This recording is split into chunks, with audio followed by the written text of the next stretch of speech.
Hello and welcome to Font Cast Your Vote, the wash-up.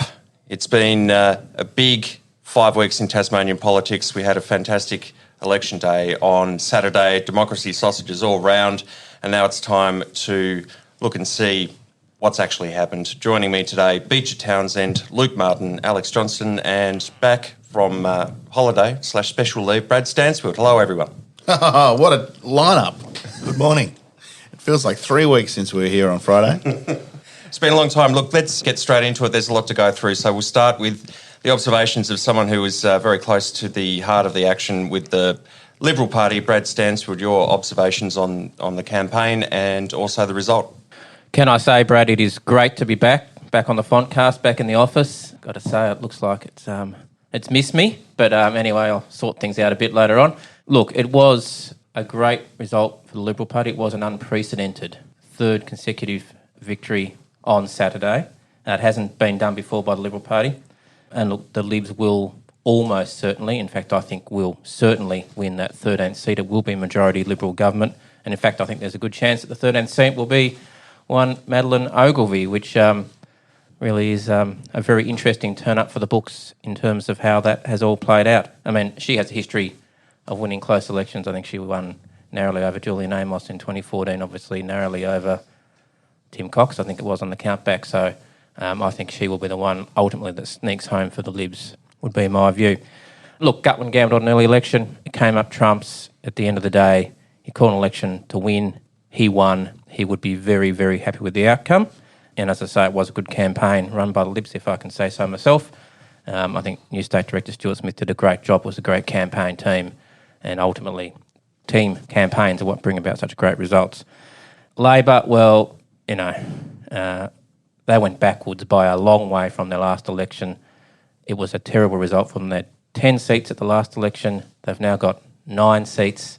Quite frankly, despite all the sort of spin emanating from what's left of Labor HQ, I cannot see how Ms White can remain as party leader moving forward. All right, well, we'll get on to that in a moment. I have lots of questions for Brad. Don't worry about that. Feel free to fire away. But quickly, can you just run us through the Liberal strategy? What were you actually looking to do? What worked, what didn't work, and how did it shape the result? Well, I was watching the news last night, as I have been doing for the last 5 weeks, and one particular outlet, I sort of thought I was living in some sort of planet fairyland where the election was still going on and the Libs had suffered a devastating loss. The strategy, it was never going to be a quote-unquote landslide for the Liberals. The plan was to win 13 seats, hopefully 14. We won 13 seats. That was the strategy. That was the plan all along. Now, I noticed that renowned expert Kevin Bonhams tweeted this morning that in 2PP terms it's looking like about 57-43, which is, a very strong result. But as we know in Hare Clark, those numbers are not necessarily reflected on the floor of the Parliament. In terms of the strategy was very clearly to capitalise on the Premier's popularity. It was to elevate his leadership, his strong decision-making, his capacity to stand up for Tasmania, and the strategy was to make that, along with majority government, what people decided, what people were thinking about when they went into the ballot booth on Saturday. Labor elevated health, yes, no doubt about that, but clearly they failed to prosecute the case that health would be better under them, and at the end of the day, people decided, as our plan had been, that they would want to keep Peter in the Premier's chair, and that's what that whole Premier's chair campaign was all about that we kicked off 2 weeks out from the campaign. All right, well, we'll get on to Labor in just a moment, but first I think AJ is jumping out of his skin to fire a couple of questions at Brad, so over to you, AJ.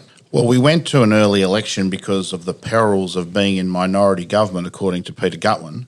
But you had the support, and when I say you, he had the support of Madeleine Ogilvie. Sounds like he still will because she'll get elected. The only change I can see is that you've lost a sitting minister in Roger Yench and you've elected someone with more baggage than, insert joke about airlines here. I mean, yes, you won, congratulations, but not all smooth sailing, is it? Well, the next election's now in 2025. It was meant to be in 2022, so there's now an extra 3 years in government. Or is the next election a count back in Braddon in about 3 weeks' time? No. So what will happen there, though? I mean, jokes aside, if Adam Brooks gets elected, obviously I spoke to a lot of Liberal people on Saturday night, and they'd stop trying to spin me and say, oh, well, he denies it. They were saying they were very disappointed, mainly because he sent the Premier and his credibility out there to do the bidding for him. And that was the big reaction I got. How could a candidate say to the Premier in the last days of a campaign, go out and defend me, instead of saying, oh, look, this is up to me, I've got to take this on the chin. How are you going to reconcile that? Well, ultimately, that's going to be a question for Mr Brooks, isn't it? I notice in today's Advocate, Mr Brooks is continuing to deny the allegations. Now, what happens, whether he gets elected, what happens after that, time will tell. One of the beauties of Hare Clark, and there is a few beauties of it, is that ultimately, if he doesn't stay in the Parliament, there won't be a by-election, there'll be a count back, and one would assume in that case, if it ever happens, Roger will be back in the Parliament. Are you confident if he was asked to step down, he would do so without digging his heels in? I mean, he's been a loyal Liberal. I'm not going to comment on hypotheticals, AJ. Brad, could I unpack the presidential style campaign? I understand why around the Premier's popularity, but there's some ministers waking up today a bit disgruntled about their lack of presence and profile during the campaign. And we're talking about Braddon, Roger Yench, who's the Minister for Parks, and the government proceeded to announce almost a daily run of parks infrastructure announcements, including Braddon. Nowhere to be seen at most of those announcements, and certainly no prominent role in the campaign. Is that perhaps the flip side of having such a strong presidential campaign, that you've got some ministers who either probably had a bit of a slap to their own personal vote in some electorates, or indeed, in the case of Braddon, have actually lost their seat? Well, the aim of a campaign is to win. The campaign clearly achieved that aim. What happens with Roger, time will tell, but I would suggest apart from him, every other minister would still be very happy to still be in government and still be a minister. They keep their seats, but if you look in Bass, 31,000 votes, an enormous effort from Gutwin, but Michael Ferguson, in the space of 2 or 3 elections, has gone from polling 15,000 to 3.5, and I'm not saying that's his fault. It's because every poster, every billboard was just Gutwin. Where was the team? Where was Gutwin surrounded by his state growth minister, his education minister, his parks minister? It was just one person. And yep, you got over the line, but you can't tell me that won't create some friction within the party. In Braddon, you'd have to look at Rocky's vote and say that Roger would probably get preference very well when they start cutting it up. He's got over a quota, that's Rocky, so you would suspect a lot of that will go to Roger. But, I mean, the standout performance there was Felix Ellis in terms of his vote. Yep, I got to eat humble pie on that one. Felix Ellis did a terrific job, got a lot of primary votes. But I don't think Yench can catch Brooks and Ellis on those primaries. Even if he gets the lion's share, he's got to get so many of them to get over the line.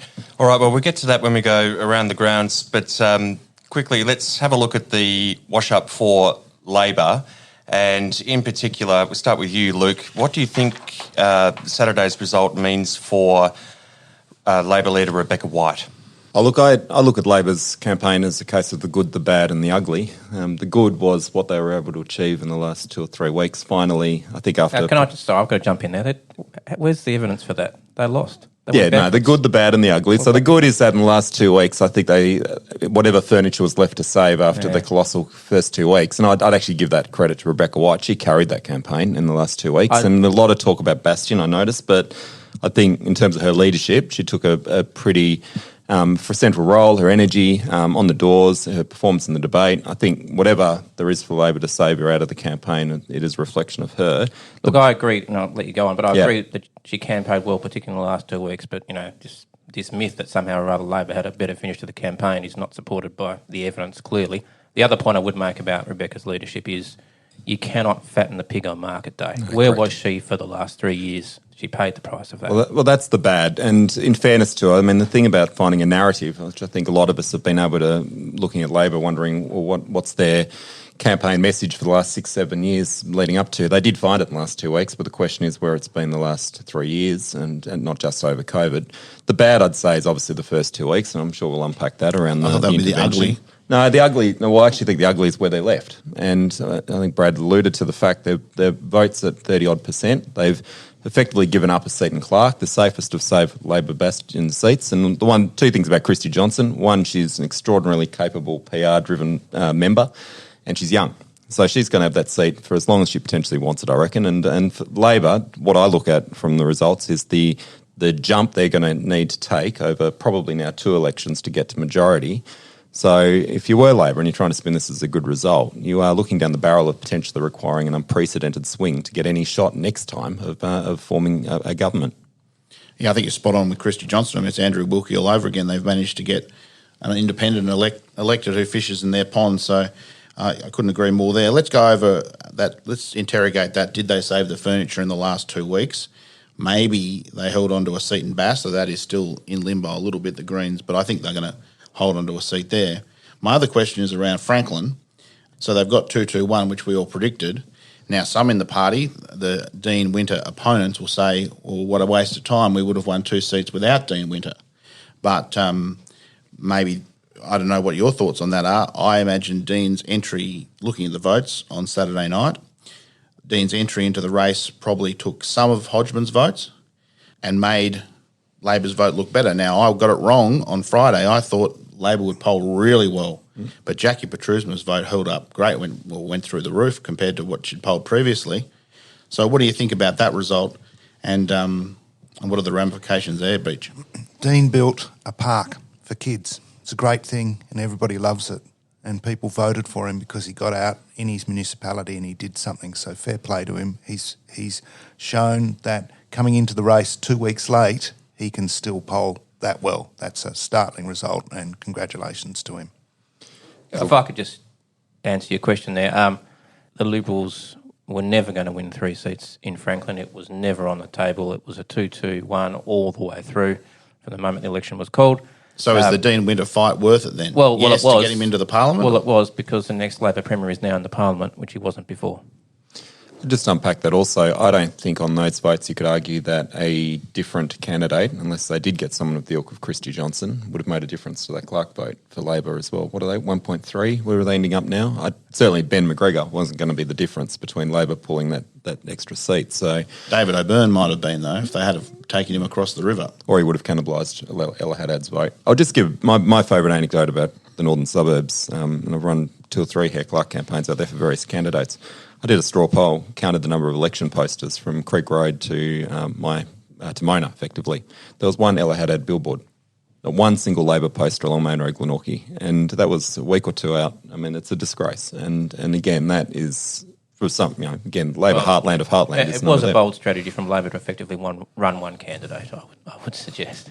But they spent money on others. I mean, others had TV advertising, and they were cheesed off with me, some of the other candidates, because on Friday I said, well, they only have one candidate in the race, and I got a bit of blowback on that. But they weren't able to put the time in because of the snap election. But you also have to, like Ella did the previous term, you've got to have someone on the ground for 9 months, 12 months, build a narrative, do little bits of media, and then you get momentum. And then people will start saying, oh, they're running a good campaign, and that's infectious.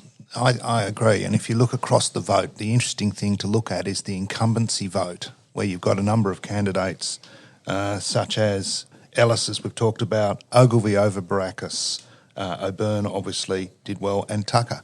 They all did quite well, partly because I think they were incumbent in those roles, and so they outpolled others. O'Byrne in Bass as well versus Janie Finlay.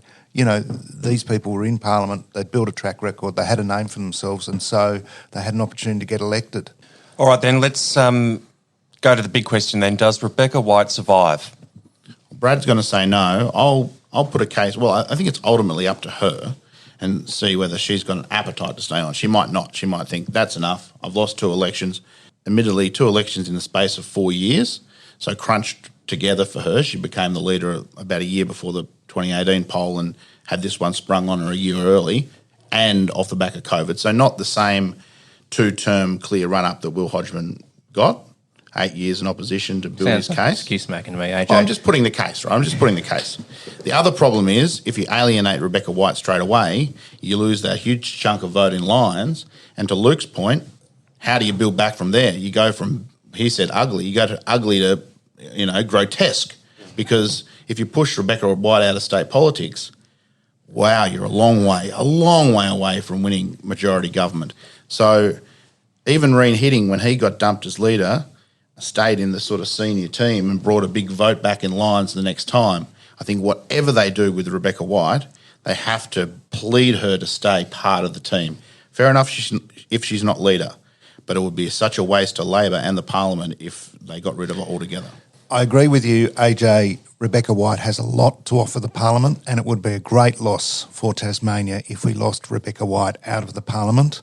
But I also agree with the proposition that after 2 election losses, really, it's time to look at it, to look at the leadership of the party and work out how to move forward. It actually needs a bit of strategy and a bit of thought, and they need to start today to working to getting elected at the next election, because as Luke points out, it's probably not majority until the election after the next one. But politics, you never know what's going to happen. But yeah, I really would pay tribute to Rebecca White and her capacity and her ability as a leader to work hard and put forward her position. But the reality is, 2 elections, I'm afraid to say, it's time for a change in the Labor Party. I'm loath to give free advice to the Labor Party because, 1, they don't pay me, and 2, they'll probably just do the opposite. But I can't think of another example of where a leader has lost 2 elections in a row and remained as leader. Seriously, I mean, it's time to do something different, guys. It seems to me self-obvious that they should give David a crack at the job. He's been, wanting it for years and years. Sure, he's not, the most popular bloke going around, but at least he's hungry. At least he's got a bit of political smarts about him. And if he doesn't work, well, then before the next election, I'm sure there's another candidate in Franklin ready to step up. Look, I think the key thing about Rebecca, I imagine she's got other things in her mind this week, and I think her energy over the campaign, she needs a break. And I think what we all agree with Rebecca is that she is a unique political talent. And yes, the Tasmanian Parliament, or whatever parliament she happened to fall into, would be the poorer if she wasn't in it. The other thing is she's young. We forget this. She got the role incredibly young. She's had 2 bites. I think the last election we all sort of see as a bit of a misnomer, probably for forces beyond her that caused her to take the role on and obviously have a policy that defined the election. So this was the first real run at it. I think, as we all agree, in the last couple of weeks, she performed exceptionally well. So I wouldn't draw a line on Rebecca. Obviously, one day having a genuine shot in clear air without COVID, without an extremely popular Premier to go against. It's just whether it's next time. Now, we seem to be forgetting the massive victory from Saturday night, probably one of the most defining moments in Tasmanian political history over the past, millennia. It was the sensational swing towards the Greens. They came out swinging on Saturday night. The leader revved up the party faithful and said, "The swing is on." She then delivered a Castro-esque oration from the tally room, which went for about 7.5 hours. And in the sober light of Sunday morning, all they had was 2 seats, which is precisely what they went in with. The swing was predominantly out of, I think, Lyons and a little bit of Bass, and Franklin, actually, to be fair. They did very well in Franklin. They didn't really move the needle at all. Brad, do you think the rhetoric from Saturday night and Sunday morning is justified? No. I do think that when Cassie eventually retires from Parliament, and perhaps it should be sooner rather than later, she should move into PR. Perhaps she can have a job with us speech, because that was, the most outlandish spin I've heard for a long time. 10 years ago, the Greens had 5 seats in Parliament, 1 in each electorate, 21% of the vote. After this election, they've got 12% of the vote, which is in fact less than they had in 2014. So she hasn't got back to swing that she lost at the last election. They've still got 2 seats.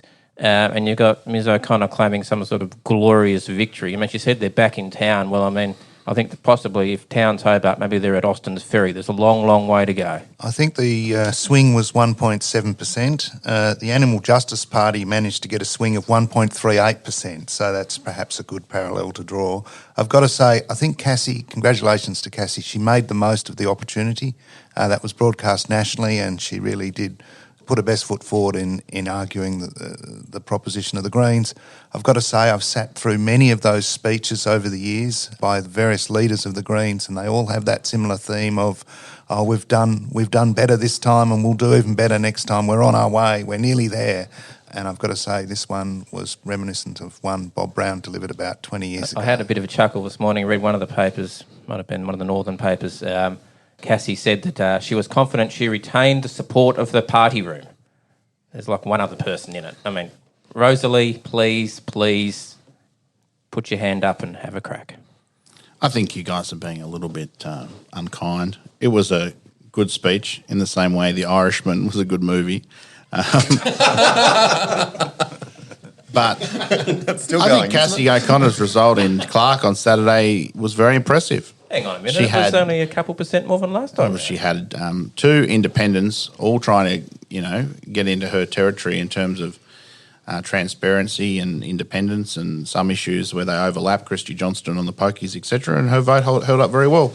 Rosalie had a scare last time and easily got returned. So I think there are things for the Greens to be pleased about, and they've got a young and passionate band of followers. This will give them confidence the next time they'll get closer in Bass. I think she overblew it, but there are things for the Greens to be glass half full about. They've got a great talent sitting in the wings. I think we can all agree on that, Vicar. So is it time for Ms O'Connor to... I made that assumption. That's perhaps why he would be running in Clark and not Lyons, where perhaps he might have been a real good cut-through candidate for them. But they're very good at this if you look at the history of bringing on the next one as that second candidate for that crucial election. So maybe it was also they were worried about their vote in Clark, but at the end of the day, if that was if Cassie's going to go off in the next 3 or 4 years, I'm sure Vic is going to be a bit of a game changer.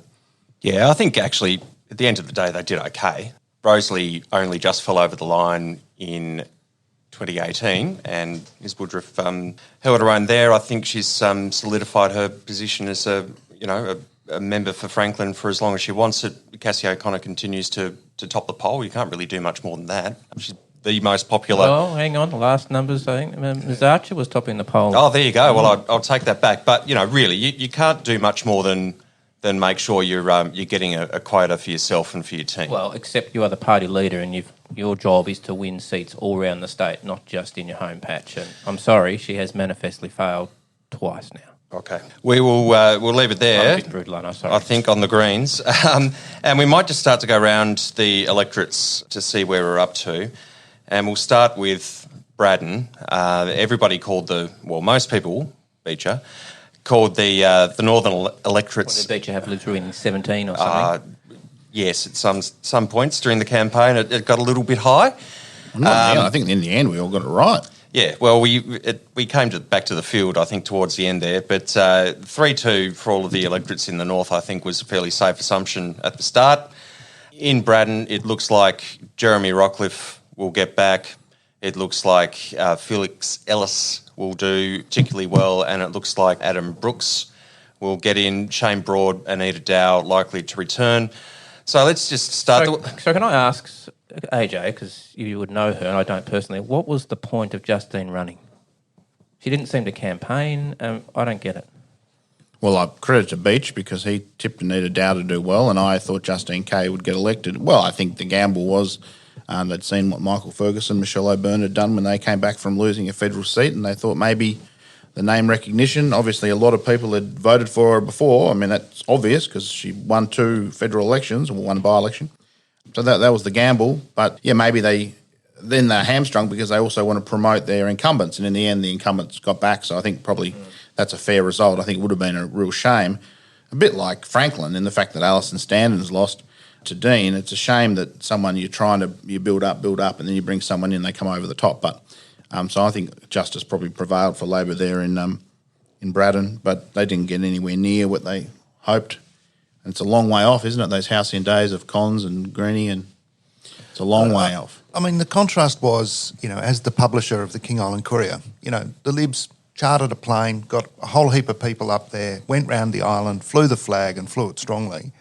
And I was chatting with Roger, who's the editor, and I said, have Labor turned up yet? And Rog goes, no. And I said, well, are they? And he goes, I don't know. And I literally rang Labor and said, are you going to get up there? What are you going to do about it? And Anita finally got up there and made an announcement. But I mean, from a campaigning point of view, you've got to get out there. I'm sure she went to the island. Okay, well, there you go. I can't vouch for that. But what I can say is that, the Libs were all over it and Labor were nowhere to be seen. Do you put anything? I'm just curious about the Garland factor. What do you end up polling? Let me get it up for you. About 4,000 votes. 4,000. Yeah, so I just wonder if that would have been a safe place. 4,112, according to. So that's a fair whack of votes. And I just wonder if that's some inroads for Labor. If you're working class, what I thought was interesting about that vote, and I was a little worried ahead of election day that he might poll reasonably well, which he did. but he hardly took a vote off us. He took them off Yeah, Labor. Labor, That's what I think that says more about Labor than anything else, actually. That's what I guess my assumption is. I think there's that swing on that they perhaps make some inroads into that block of votes. Well, we were just talking about it a moment ago with Clark. You know, you've basically got 4 groups or 3 groups arguing over the same space: Labor, the Greens, and then various independents. They're all after the same space, whereas the Libs seem to have their own territory well marked. We raised the possibility of Roger Yench getting jumped the other day. I think we all thought that he probably wouldn't in the end. It turns out he has. I don't think you really answered the question before, Brad. How can you give someone the tough portfolio, you know, all that bucket of, you know, shit he had to deal with throughout the term, and then not put him in a position where he can get re-elected by sort of, you know, freezing him out of the campaign? Is that fair? Well, no, I answered the question. You just didn't like the answer. The question is that the campaign's aim is to win 13 seats.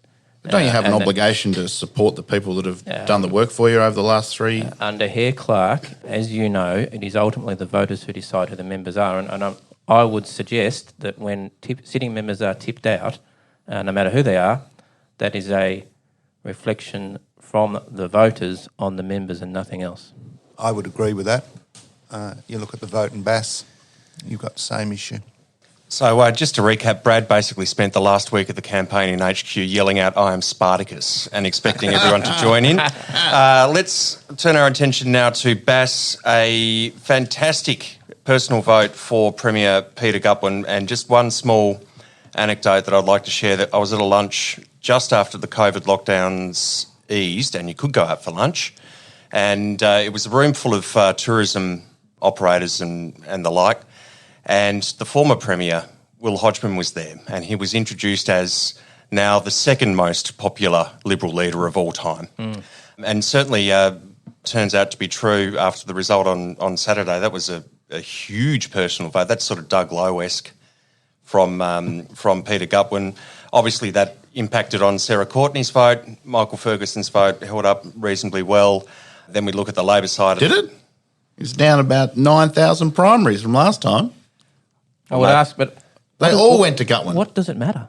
Well, I think it matters because every politician I've ever worked with has an intimate knowledge of how many primary votes they polled at every single election. At the end of the day, it matters not a jot. Well, but we got it wrong because Beach said the other day, I think Ferguson will get close to a quota and Courtney will get close to a quota, and we thought that Gutwein's vote would have a 2 in front of it. Well, it's got a 3 in front of it.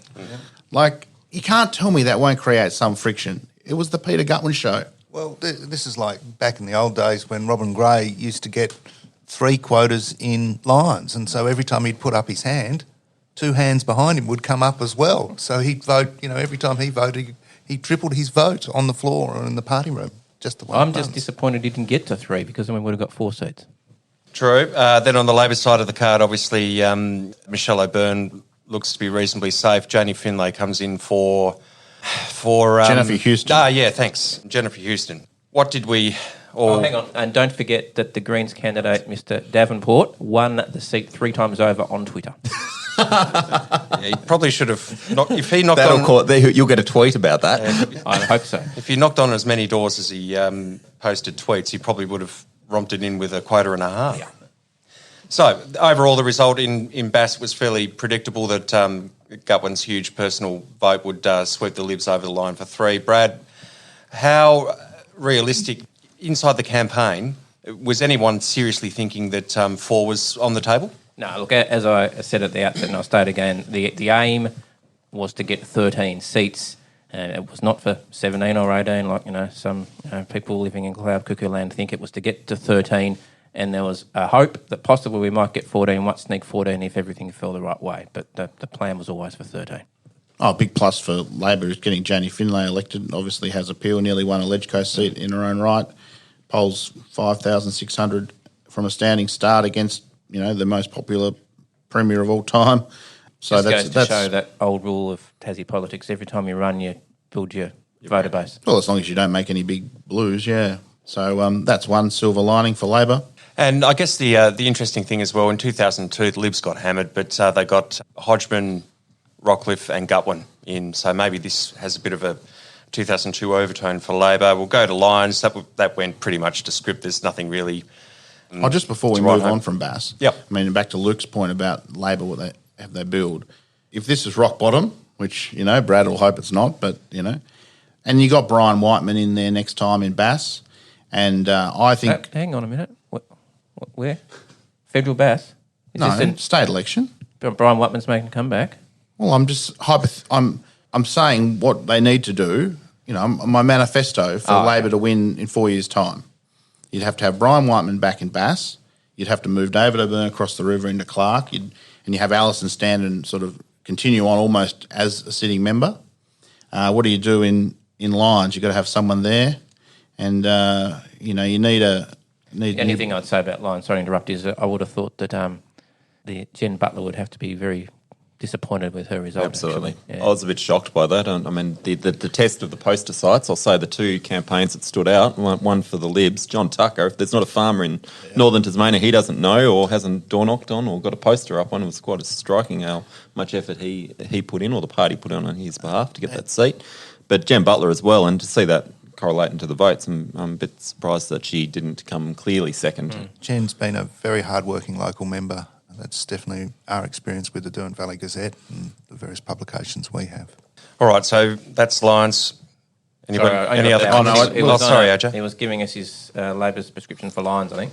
Well, I don't know who the secret weapon is in Lions, but I mean, in all of these seats, they've got to add one more vote getter, or they'll never get close to majority. In Lions, Guy Barnett, you get Teddy Sheehan and Victoria Cross, and you get 13,000 votes and change. Pretty good effort. And disappointing Rebecca White topped the poll, but I think her primary went backwards, didn't it? About the same, I think. But think you it went need the leader a bit higher than that, don't you? You need them up. Your leader's got to get close to two quotas in the seat they're in, I think. Obviously, it didn't work for Bob Cheek, but Well, no longer the leader. All right, down to Franklin. The Libs held on easily to 2 seats. Nick Street, the third term Lucky. third term MP, has finally won an election. So that's And congratulations. That's well done to Nick. Shows that perseverance pays off.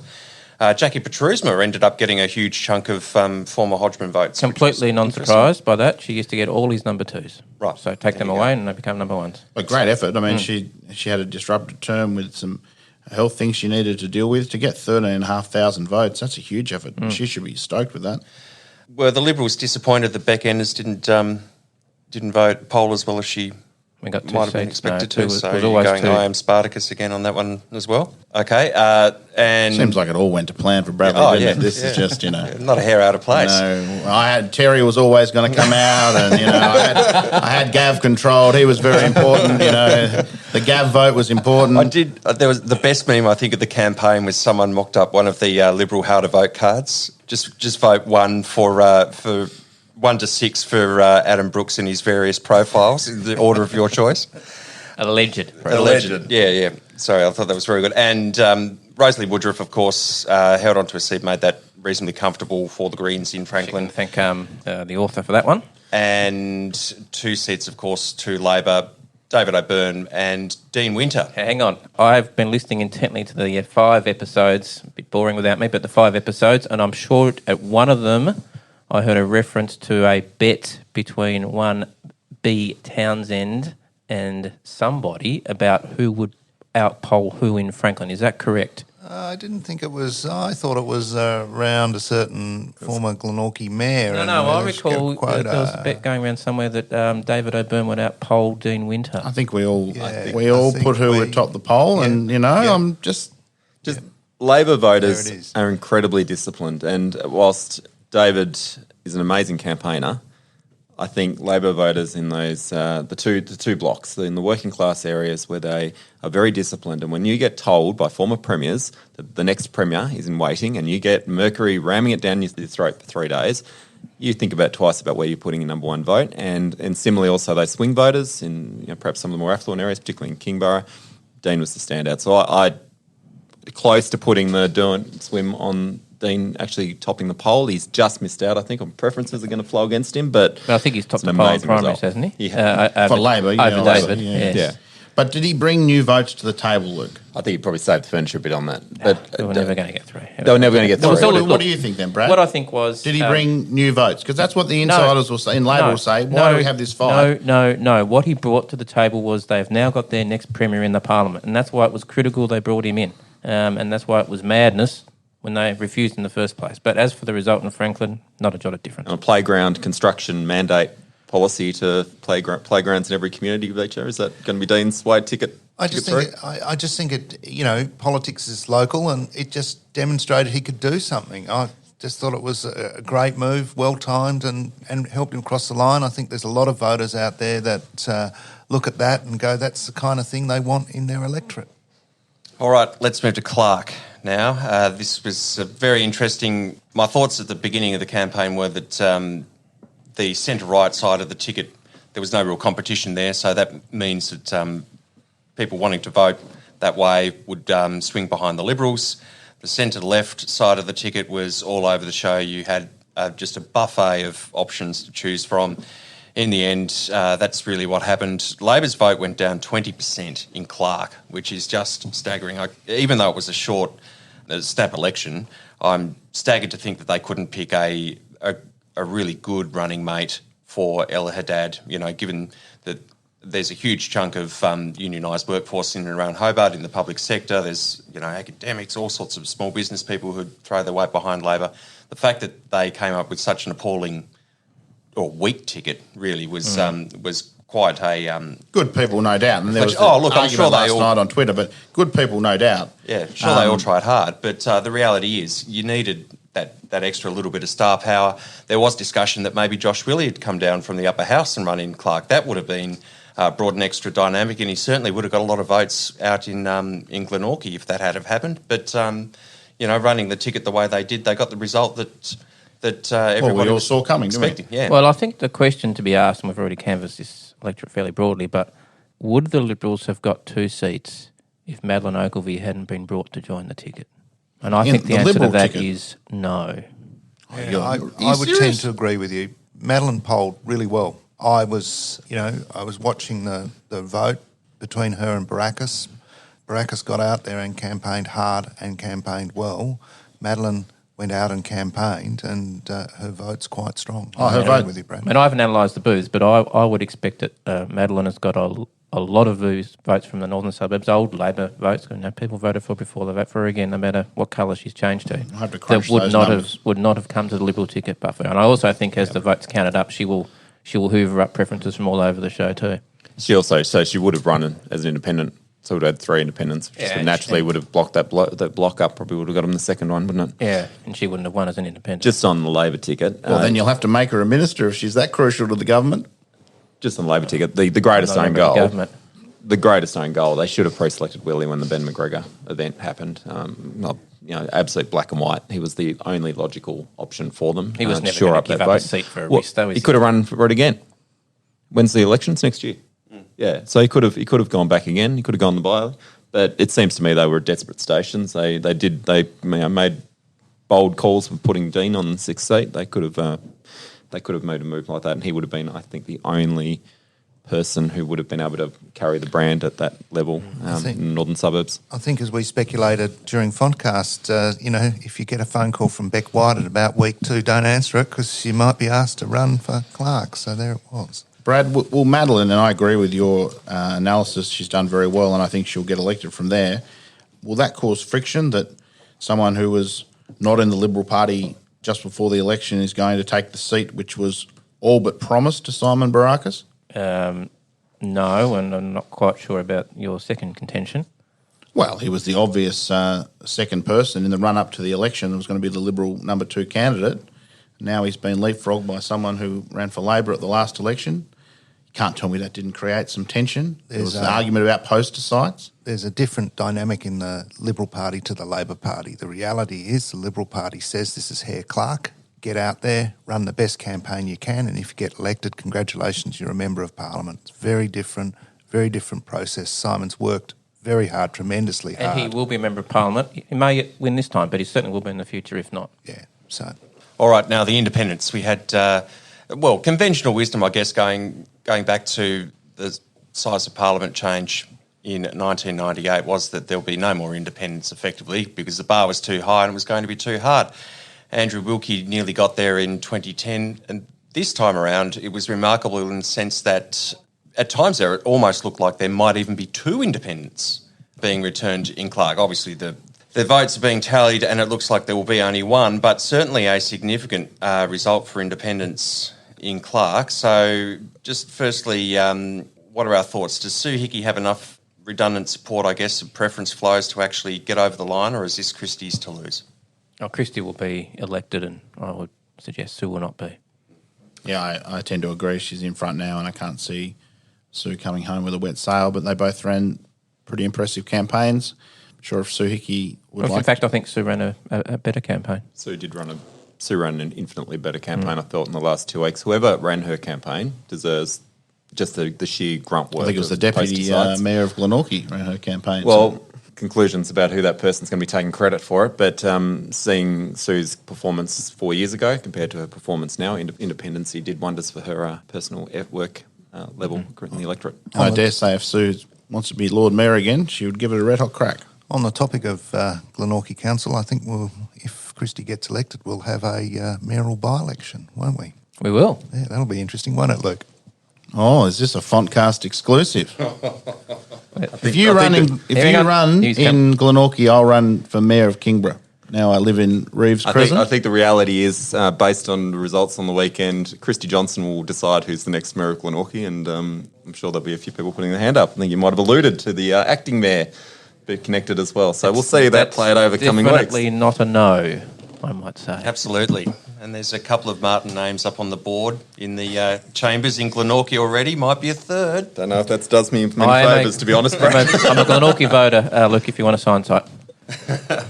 Very good. All right. I think that's where we'll leave the seat wrap-ups. Very quickly, before we wrap it up, we did have 2 Legislative Council elections as well. It looks like Nick Dygan in Windermere is going to get the biscuits. It's not. You told me on Saturday night it looked close. And it still is close, and I admit I might have been a little bit pessimistic on the night. I've spoken to some of our scrutineers and told that we are more hopeful that he will get home. I mean, the key is whether or not Smith can... Smith needs to get almost all of Soward's preferences to leapfrog lines, and then it's game on. And it's close. It's close. It must be close. But I think at this stage we are more hopeful than not that Nick will join the Parliament. In Derwent, quite an interesting result. Let's hope he's not the one that got away. Yeah, that's exactly right. In Derwent, quite an interesting result. Ben Shaw, I hosted a forum up there last week of the election, a bit of a debate for the Derwent Valley Gazette, and it was really clear when Ben stood up to speak that he had been working very hard. He had that barbecue conversation down pat. He had clearly worked a lot of doors, and it's a shame to see that it wasn't enough. Farrell did win the day, as we saw. Farrell is a well-loved, I think, member and was clearly shown that because I think Ben just about threw everything bar the kitchen sink at him and didn't get over the line, which is a shame for Ben. And I do want to say, shout out to Ben Shaw. Occasionally I do get it wrong, and I was wrong. Ben, I said you would only get 35%. I think currently you're sitting in the low 40s, so mea culpa. I will not make any excuses about elections being called in the same day or anything. You did very well. The most misunderstood, I think, electorate in Tasmania because of the name. Where do most of the voters live? Northern suburbs of Claremont and Bridgewater Brighton, and if you're the Mayor of Derwent Valley, then you wouldn't be known. So you have to work incredibly hard, and he obviously did that. But incumbency is king in that electorate. Gave Craig one hell of a scare. He was a very relieved man on Saturday night, the President, and he's good at that job. He'll continue to be good in that role for another 6 long years. And so we have 13 Liberals, 9 Labor MPs, 2 Greens and 1 Independent. The Liberal majority government will presumably be returned. The biggest challenge facing them is, can they actually deliver? One of the major campaign themes was, where's our Bridgewater Bridge? What's happening with the 5th lane of the southern outlet, for example? What's going on with health? Brad, how are the Libs going to spend these next few years convincing Tasmanians they can deliver? It's clearly an issue they need to address. There is no doubt the failure to deliver on infrastructure, real or not, the clear failures in health now. Labor scare campaigns on hydro and on TAFE, fell dead. They were mocked because, and that's the best way to fight a scare campaign is with mockery. They went nowhere because there was no truth to them. With health, clearly there are serious issues in the system. So the government does need to really knuckle down and address these issues, or they will struggle to be re-elected, notwithstanding everything we've discussed. In fairness to the Premier, he'd only been a Premier for 1 year of those three, and that most of that year, 12 months at least of those 15 months, he was fighting the greatest pandemic in a century. So he's now got a real opportunity to actually get down and turn that mind of his to addressing these other delivery issues, and if he doesn't, they're really going to struggle. All right, I think that's probably where we'll have to leave it for this edition, the final one. We might just wrap up with final thoughts from everybody. Brad, we'll start with you. First. Well, I just wanted context that we're all a bunch of blokes. I just want to shout out the real star of Saturday night. Is there anyone who's not totally in awe of the performance of Emily Baker? I've never seen anyone literally line up for 4 hours full of energy and slay everyone. No one got away with it. In fact, everyone got 2 or 3 goes of it. And just a shout out to a young Tasmanian. Well, we would have star. Emily on this program, but I understand, Brad Nowlan, that ABC rules forbid. Is that correct? I think she's moved on from the Fontcast. She's probably got a slightly bigger platform at the bigger moment. fish to fry. No, absolute marvel, Emily Baker, and has broken some of the most important stories of the campaign. My final thought is, and it's a little bit of a housekeeping one when I come onto the Fontcast. So, Brad, give us an insight. You've obviously gone and very proudly ran the campaign for the Libs. How do you now slot back into this job after that, after the adrenaline of that? And how do you make sure that it all goes smoothly? Well, no doubt the boys will have a pile of, stuff on my desk, the intro to sort out. It's back to normal civilian life, I suppose, isn't it, Alex? Well, welcome back, and I'm glad you just came back with a nice, quiet return today. Not too many opinions at all. I'm a shrinking violet. Brad, your final thoughts? Well, I do have one last opinion, one perhaps somewhat controversial opinion. This Saturday, a very important election is taking place at a secret location somewhere in Tasmania of the Athenaeum Club? Not quite. The 80-odd pre-selectors of the Liberal Party will The meet. Athenaeum Club, yeah. Will meet. No, I understand it's actually quite a large contingent of females as well, Alex. Will meet to decide the fate of the next Liberal Senate ticket. There are 3 spots up for grabs.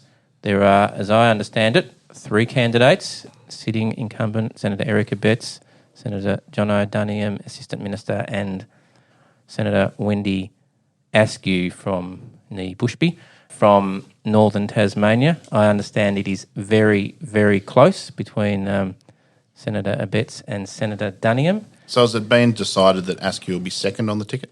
Again, I think as Beecher might have alluded, the Liberal Party doesn't operate the same way as the Labor Party. It will be a democratic process, and my view is I think that Senator Askew will probably finish third. I'm not a pre-selector, I don't know. The question is who's going to be 1 and who's going to be 2. Well, that won't matter so much, will it, if she's third? Isn't the argument that she should be second so she keeps a seat? Whose argument is that? The part of the Liberal Party that says they're going to promote women? Or the part that says you pre-select people based on merit? We'll leave it there, I guess. Anyway, we will see what happens. I think it will be close. As I say, I'm not a pre-selector, but keep your eye on that very, very close if who gets across the line. Beecher, final thoughts? Just to say, it is historic to have a third majority Liberal government, if that's what's proven. It's unprecedented, has not occurred. All right, I think that's where we'll have to leave it for this edition of Fontcast Your Vote, the final one. We'll be back in a couple of weeks' time with something a little bit more resembling a normal Fontcast. Until then, just want to thank everybody for participating. AJ for stumping up and making sure you were here for 6 episodes in a row. Well, yeah, fantastic effort. It's been an absolute pleasure. Luke Martin, thank you for your time as well. Thanks, gents. Thanks for having me. And Beach and Brad, pleasure as always. Thank you. Now, Bye-bye. Fontcast is produced by Icon Media and it's directed by Sam Icon, engineered by Brendan Lenihan. Until next time, carry on.